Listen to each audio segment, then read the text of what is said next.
So Black Ops 7 was just revealed, and I just gotta say, what are you guys thinking out there? Like, no joke, after watching this trailer, I was just honestly getting flashbacks of the reveal of Infinite Warfare, which was a catastrophic failure for the Call of Duty franchise, which made them have to do a hard pivot away from the jump pack era of Call of Duty back to a more grounded, realistic kind of feel. And this is where I think we're hitting that loop again with the franchise, where it's just going to be again, Call of Duty jumps the shark, doesn't listen to community feedback, and makes something that no one was honestly really looking forward. And again, we're pushing more towards future COD, which clearly was not resonating with people. And yet here we are again in a futuristic COD to do some weird mind-bendy, weird stuff. I don't know. Like, I just remember the days of grounded realism with Call of Duty, feeling like it was something that could possibly happen within a realistic situation. Where now we're going wild with what we're doing with Black Ops 7.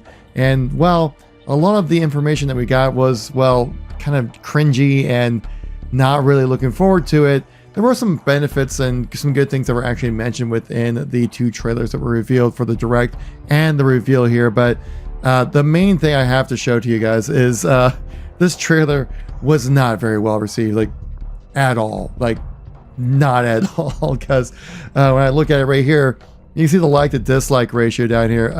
26k likes to 88k dislikes. Now, yes, the like to dislike ratio meter is not 100% accurate. I see this all the time. I can confirm it myself personally with my own videos, but it gives you a general sense of if people are enjoying the content or not.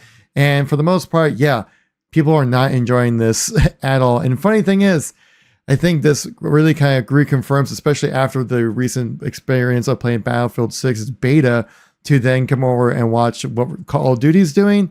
It makes you go like, okay, this is, I mean, just look, okay, I paused this screen right here, but like, what is this? What's going on here? Like, guys, we're going completely off rails with this. And I think it kind of is resonating with a lot of people as well. The top comment in this video right here ratios the like ratio here on a Call of Duty video, which is just insane to think about. Again, I just want to reiterate, 26,000 likes on this for a Call of Duty trailer with 8 million views, that a single comment ratioed it, saying that this actually made me pre-order Battlefield 6. I think this kind of says everything when it comes to the reveal for Call of Duty. I'm sure many of you have seen this video out here where basically a Terminator gets assassinated with a Ninja Turtle and Beavis and Butthead getting kicked in the nuts. It's like, okay, so where's the feedback and then where's the response from Call of Duty on that one? Well, get ready for the pre-order bonus for this game, because if you pre-order now, you get this, well, Resnet Pack was fine, but then look at this. What are these operators? You get like Clockwork Revolution steampunk guy, Infinite Warfare robot. This is literally just like, looks like a wannabe like Temu Master Chief right here, and like Tron in the game. It's like, what are we doing here, guys? What's going on? What's happening? Who's making the decisions over there? We need to sit them down and talk with them. Now, to give some fairness and benefit of the doubt to Treyarch and the Call of Duty devs over there, that this feedback that we've been hearing about the cosmetics being a real distraction from the experience of Call of Duty is a relatively new complaint. It's been happening for the last 6 months or so like that. This is a game that has been reportedly worked on for years now at this point, that they made the decision to go with this style of game years before even the recent complaints about the customization and the lack of realism and sense of military groundedness with Call of Duty. But we do know that Activision are very agile when it comes to Call of Duty, because they were able to put together Modern Warfare 3 in a year and a half, which is insane to think about. That was even a possibility.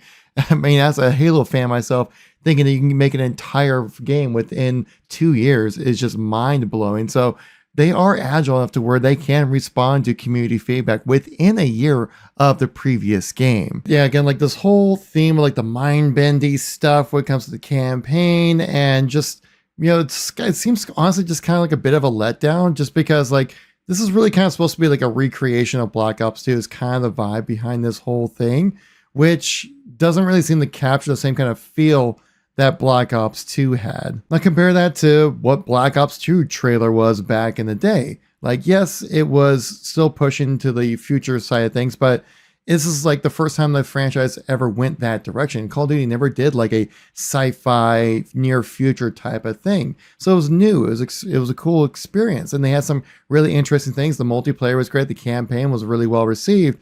But the thing is, you can see the difference with the campaign here. Like, it still feels like it's grounded military, like something that could possibly happen within like your experience of playing games. But now we're going like with this crazy, like mind-bending experience with like crazy mind-bending drugs. Like, I'm looking at this trailer right here, and like some parts like look fine like this, but again, I know this is like you're fighting robots, and like you have these crazy like wall jumping experiences that like I'm just like, I don't know what I'm looking at over here. It's kind of overwhelming and kind of just all over the place for me personally. I will say it's not all doom and gloom for Black Ops 7. There actually are some redeeming factors coming with the launch of this game. Me personally, one thing I'm really excited about is the co-op campaign aspect, which I think is going to be a really fun thing. From what I saw, apparently this was in Black Ops 3. Again, I wasn't into the sci-fi jump pack era, so I didn't really play it.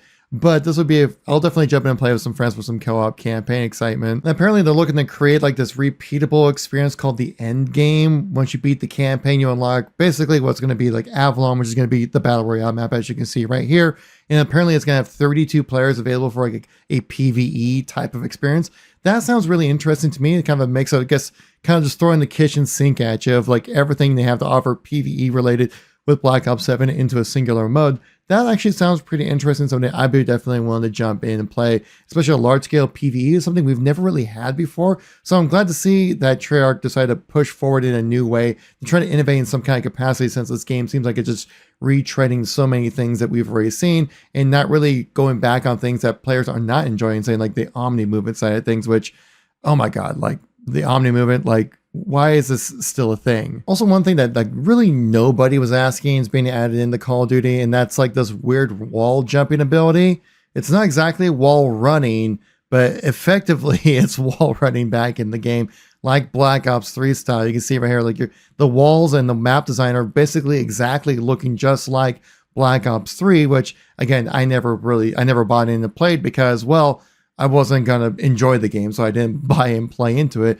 So I'm seeing a lot of Black Ops 3 influences added into this as well, which again, you're adding in elements from the era of COD where it was kind of, people weren't really enjoying it at all. I mean, yeah, people liked Black Ops 3 out of all the jump pack Call of Duty games, but for something like this, dude, like what's going on? Like, who's making the decisions here? I guess one decision that they did make was a really good one, is that content is going to be kind of overflowing for your multiplayer guys out there, because it says right here at launch 16 6v6 maps, bringing back that core of what Call of Duty is all about, that 6v6, but also two 20v20 maps called Skirmish, which I believe was in Cold War, but it wasn't really that fun. Oh yeah, it was the combined arms mode, which had like vehicles and players in it, kind of mixing, like kind of feeling like Battlefield, but like not as good because it's Call of Duty.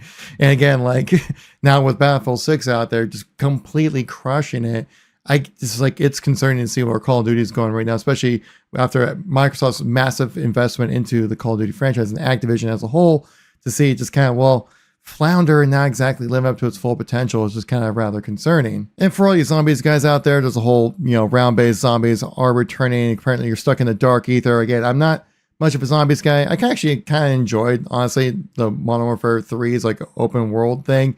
Again, I know it wasn't the best experience, but it was still kind of fun.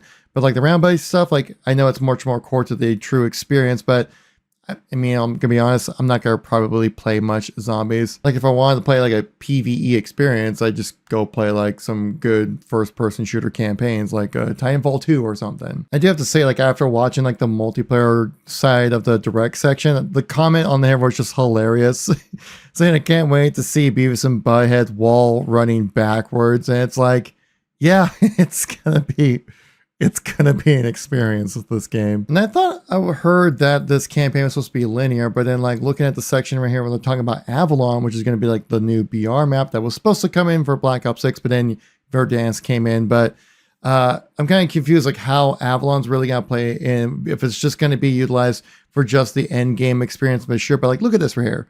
Look at this freaking jump pack maneuver right here. We're just jumping like crazy. If that's in multiplayer, dude, I mean, count me out.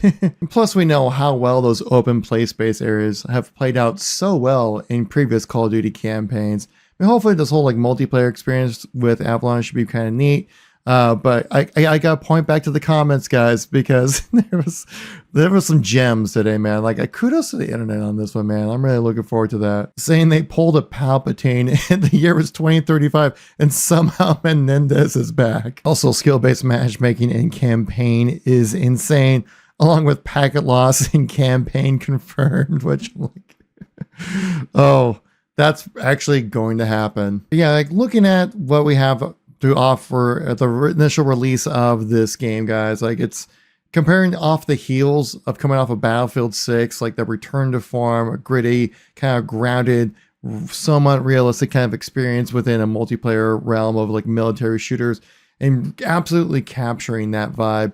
To see what Call of Duty is coming out with like a semi sci-fi, some open world, some linear, weird campaign, and with bringing back Menendez, even though you killed him in Black Ops 2. And like, I think they're actually going to retcon that campaign now at this point, because like, I don't know how you can make sense of the whole timeline now with the Black Ops franchise running this long.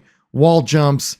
It just, I just like, are we back in 2013 to 2017 like all over again? Because it seems like that jump packs are back, baby. So between the two, I think I'm definitely gonna be playing some more Battlefield 6. I'll definitely jump into the beta when this game comes out. We'll definitely keep an eye on COD Next to see what it really does have to offer. But for most part, like I think a lot of people are not really too excited about Black Ops 7 and what it has to offer. I'm definitely gonna play through the campaign. I always enjoy a good COD campaign.